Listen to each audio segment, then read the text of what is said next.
Well, the point which you raised about malignancy, it is important to note that malignancies are on the rise. And that is also true that younger people have started getting malignancy. And the main reason behind that appears to be, we are not sure why it is happening, but what is speculated is that probably it is environmental pollution, then, certain pesticides which come in the food, and in addition to that, lifestyle modifications, changed lifestyle. So we have more sedentary life now, and people have higher BMI. So all this is actually contributing to the rise in cancers.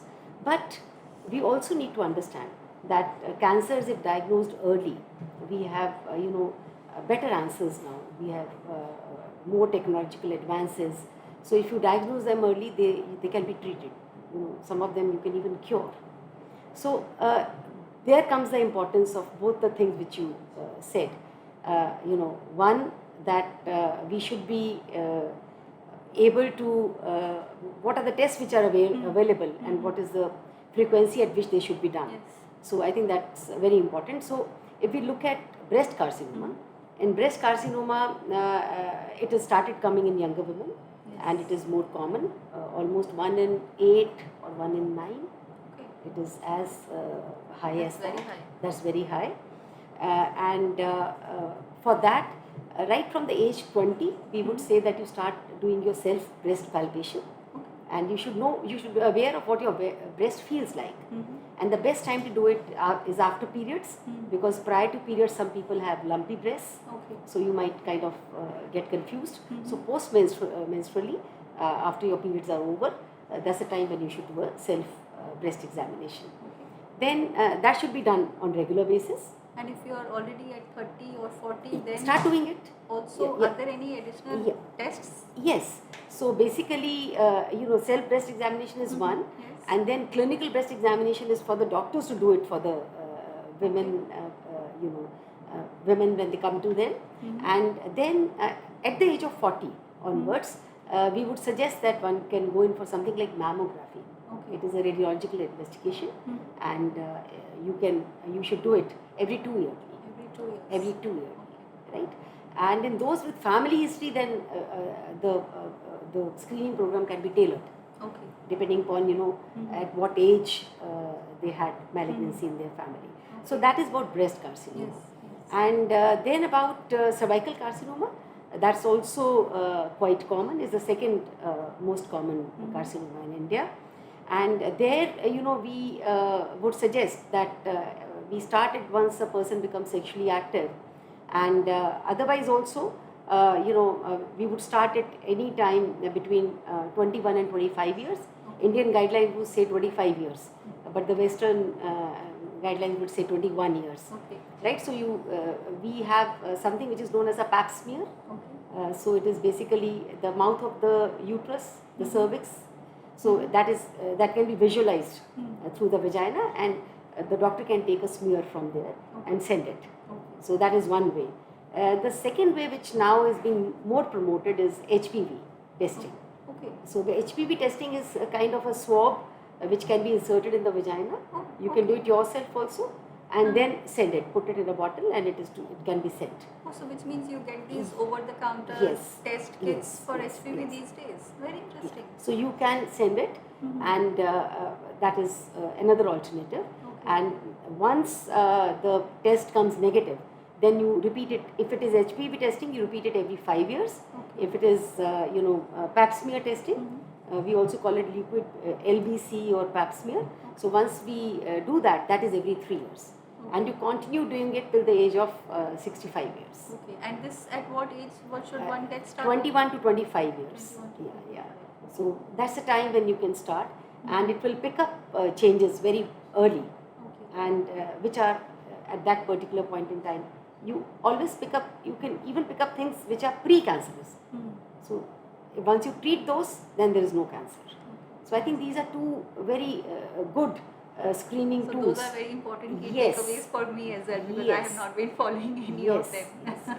So it's very important that we follow it, and it will save us a lot of distress later in the Understood. lives. Yeah. And since we are talking about HPV, and from what I understand, 2 years ago, India also launched their own homegrown cervical cancer vaccine, the HPV vaccine. And I think the question that would have come to lots of women minds would be that, do I need to get this shot, and is my age the right age? So talk a little about that also, about the recent vaccine that has been launched, and do I really need to get it? Is it mandatory for everyone to get it?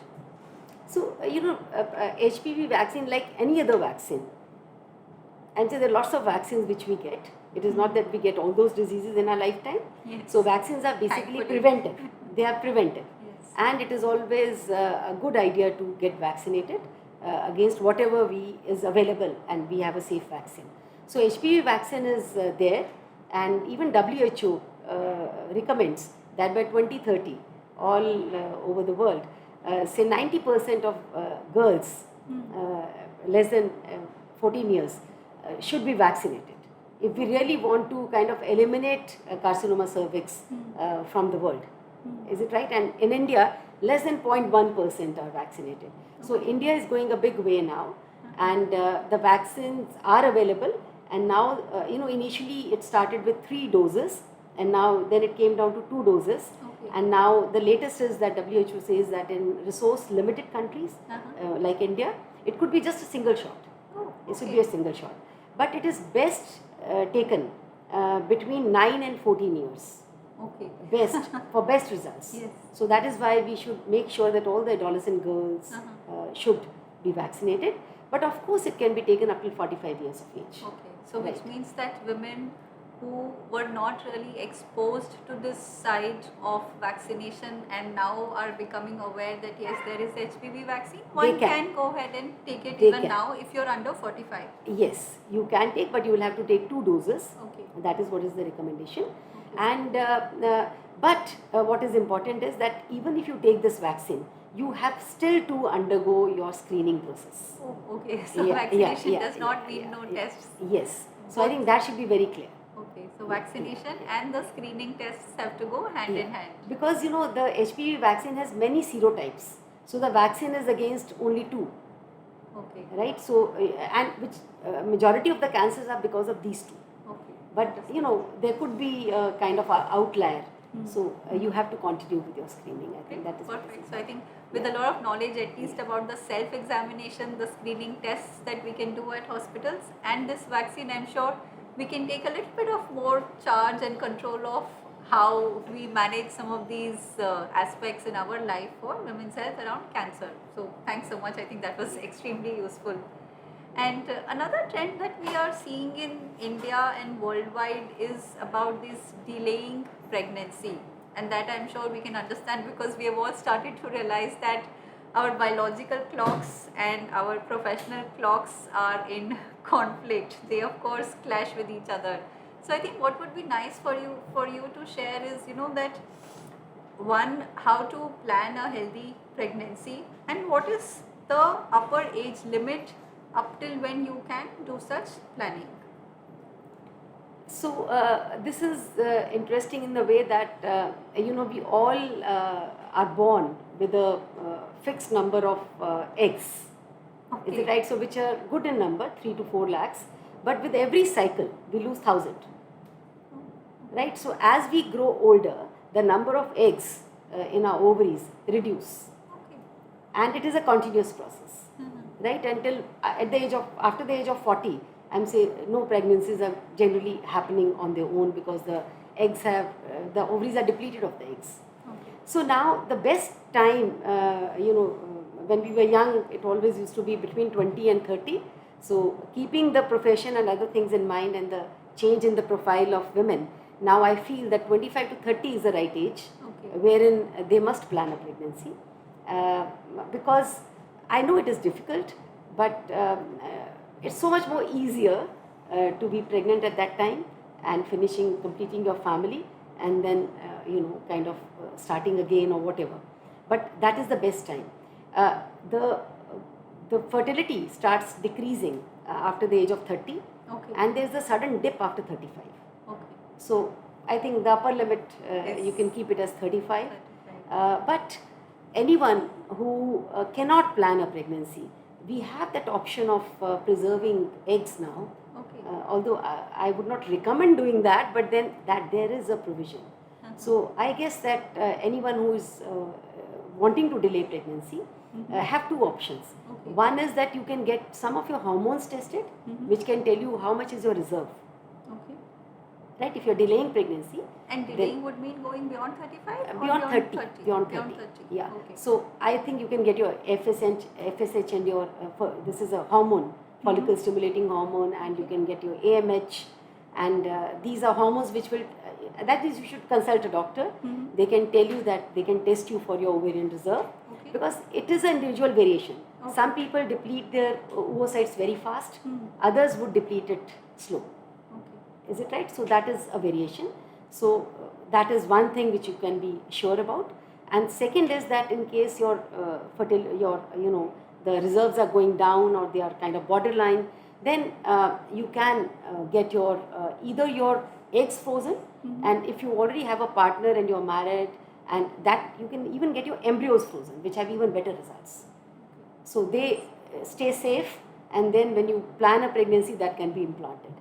So, so these are the things which are available, and kind of, everyone should be aware of. Yes, I think that's the most important. Lots of options are available today, but I think it's hard to get that right advice from the right person, and that's why we have Dr. Puri here, who's doing a very good job of trying to tell us that 25 to 30, like you said, years is the perfect age group. Worst case, you can go up to 35 years of age group, and if still cannot, then of course go for options for freezing your eggs or embryos. But I would still suggest that it is much better to plan families between 25 and 30 years. It's always a good idea to I think everything natural is better. Perfect. And also linking back to one of the earlier points that we discussed about mental health challenges and as severe as depression, do you think they also have a severe impact on women's fertility? Of course, yes. They do. Of course. Because all these hormones, when you have your monthly cycle, so this is all coordinated hormonal activity, and it starts from the brain. So if you are not happy, if you are not kind of, in perfect state of mental health, then of course it can have a lot of implications. And even infertility, even if you are planning a pregnancy, it does not happen. So stress has a lot of role to play. Impact. Yes. And we also hear a lot about PCOS these days, which is the polycystic ovarian syndrome. And does that also again in turn affect the fertility of women? Yes. So PCOS is another thing which is kind of, it looks like it is kind of grown out of proportion. That's again a lifestyle disease. Ultimately, it all boils down to our first discussion which we had, that we must have a balance. We must have a balance, and we must have a perfect balance between exercise, eating, sleeping, all that. So there is a genetic tendency to PCOS, but then it gets manifest only, and you must have seen most of the girls would start manifesting it when they are doing their class 12, 11, so they become more sedentary and no activity, they gain weight, and that's the time when PCOS kind of comes up. Extra hair and irregular cycles, all these kind of symptoms. So what are some of these early symptoms? You said extra hair and irregular cycles. Irregular cycles. And any other symptoms that are easy to catch? Acne. Any unnecessary hair growth, and say all of a sudden you start feeling that the hair have started growing, and cycle irregularities. So these are the common features, and this is because of hormonal imbalance. And once there is hormonal imbalance, it's bound to affect the fertility, because these women stop forming eggs. Their eggs they have eggs, but they do not ovulate. They are not released.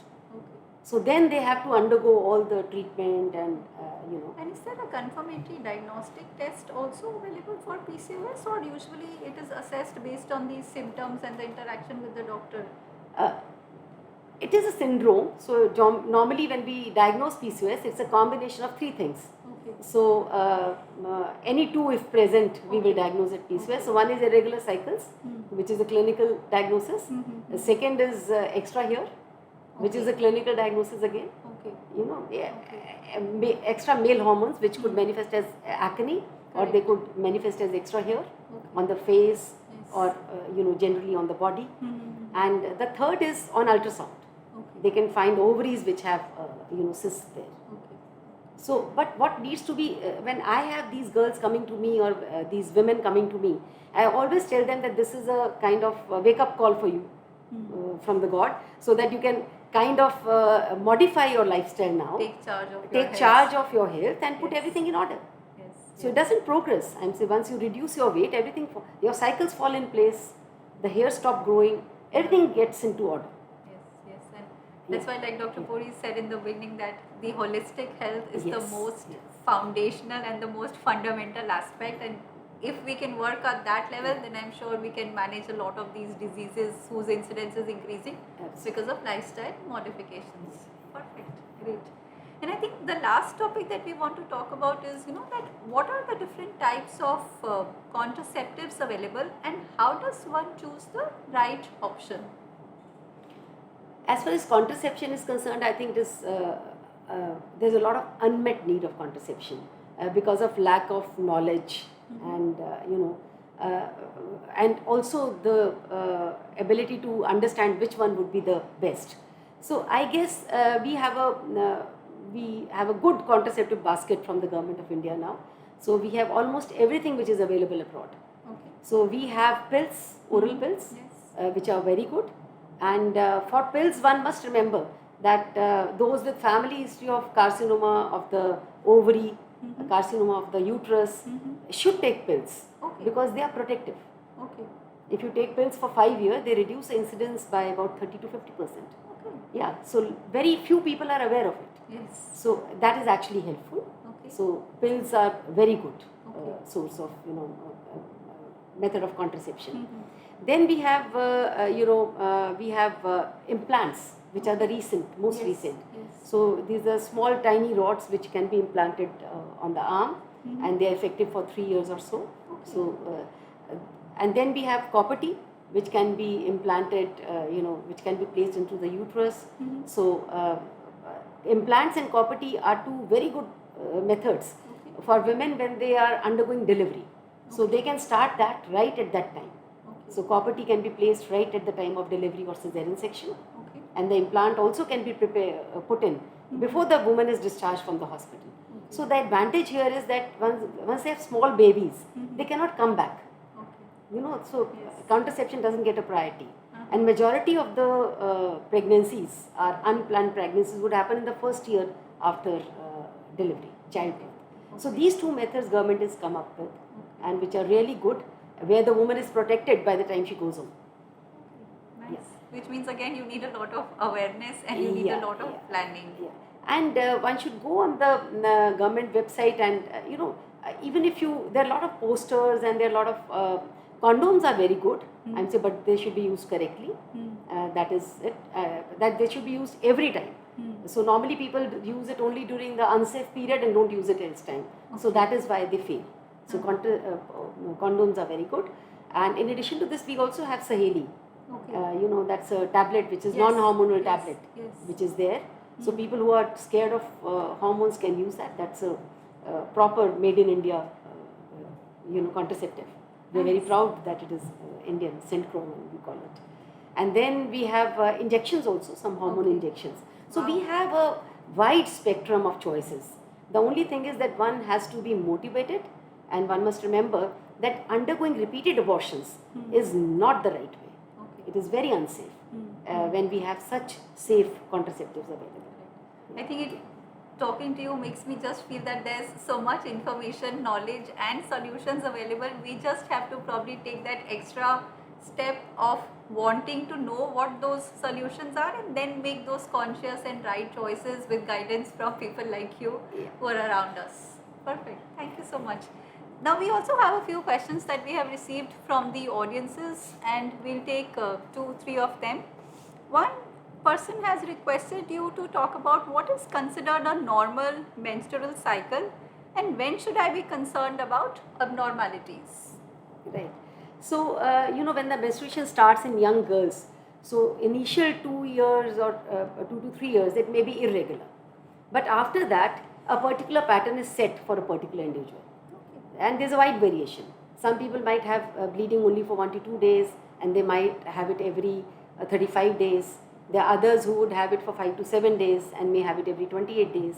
So the normal variation which we say is anything between 28 plus minus 7 days. Okay. So that is normal interval. Okay. Okay, and the number of days a person bleeds would be anything between 2 to 7 days. Okay. Right, and the flow also is variable.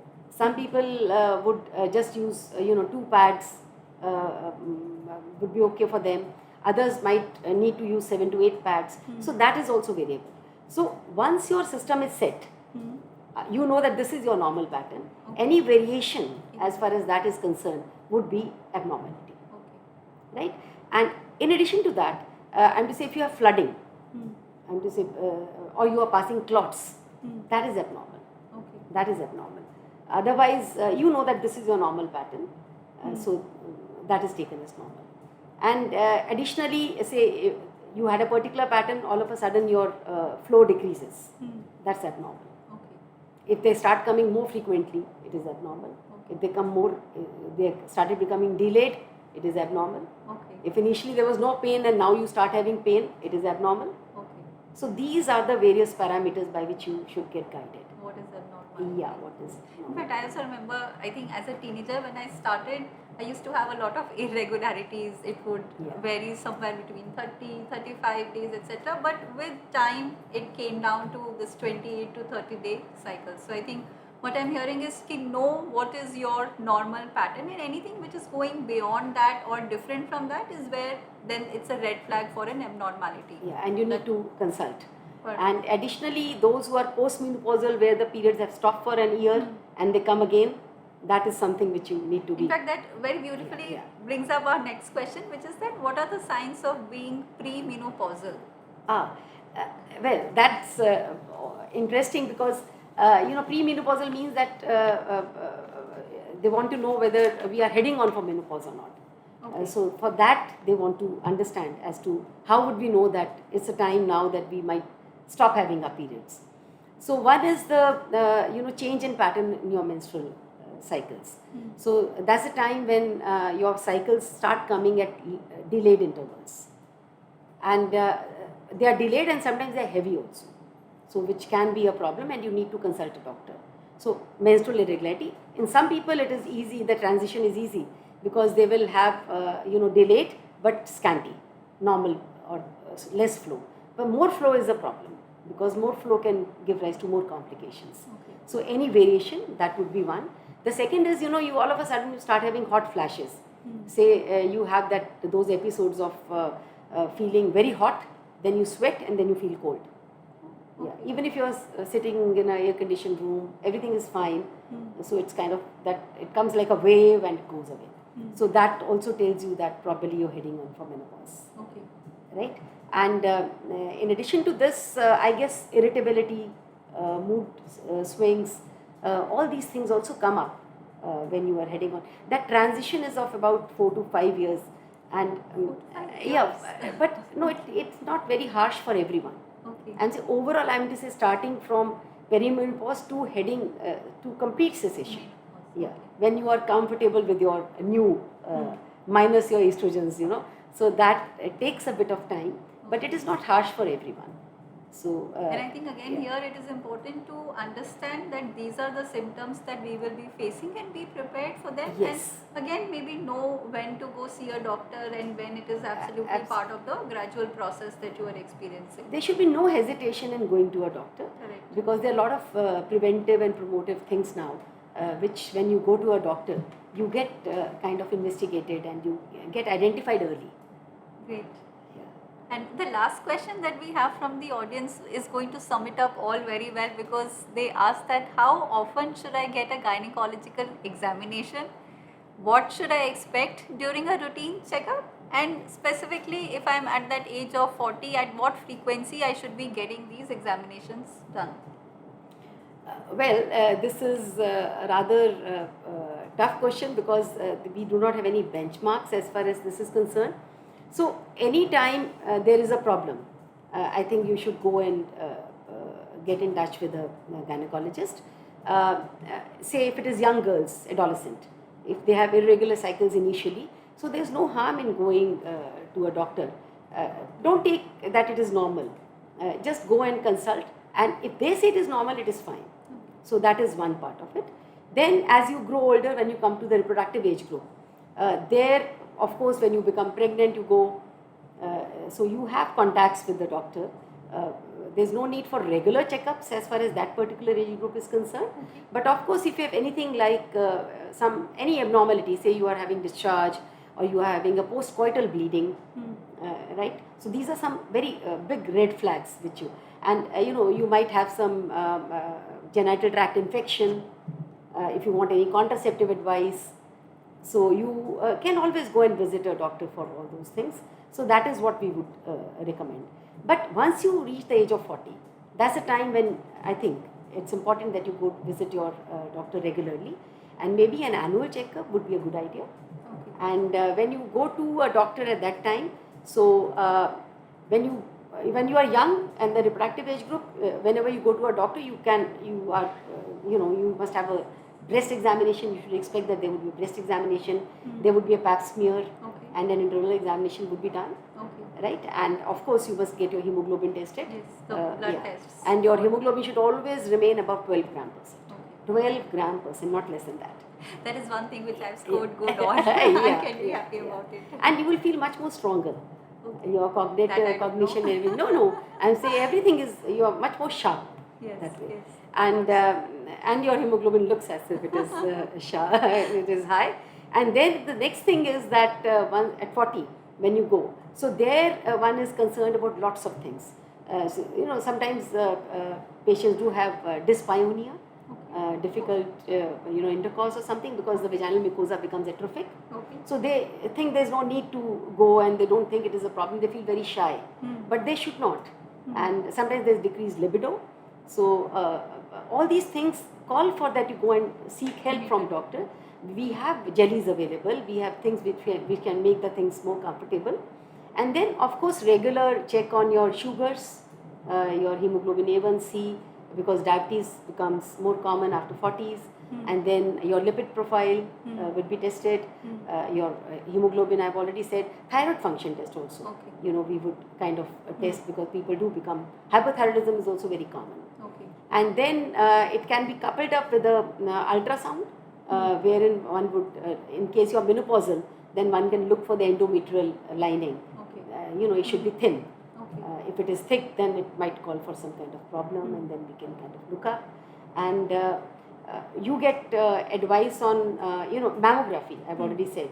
And in those who have history of fractures in the family, then one can also get a screening for osteoporosis. And that would be at 40? That would be at, not at 40. It would be at around 60 or 60. Later. So that's the time when it can be done. There is screening available. So it tells you how good your bones are. And then you are also advised regarding having regular calcium supplements at the age of 40. Vitamin D supplements regular. Because once you are perimenopausal and you are attaining menopause, your bones start becoming weak. And that is why a lot of people have fractures later on, because we have not been aware. I definitely have to take extra care on that, because my vitamin Ds, like I said, are always low. And do exercises regularly. Even after 40, you must do muscle strengthening. You must do weights. Somehow we think walking is only the exercise. Yes, so it is not. easiest. That's fine, but you have to do weights, because your muscles become weak. Sarcopenia is very common. Osteopenia, sarcopenia. So I think that's important, and that's how it goes on. Nice. So I think, like I said, it just makes me feel that now we can take so much more charge and control of our health with so much of valuable information coming from you, Dr. Puri. This was extremely, extremely useful, very, very engaging 1 hour of conversation. So big thanks to you once again. And typically, when I go back from work, I do some form of exercise to feel positive, to feel energized, I think. But today I don't need that exercise. I've got all my positive energy from Dr. Puri and her information and her valuable inputs. So big thanks to you once again.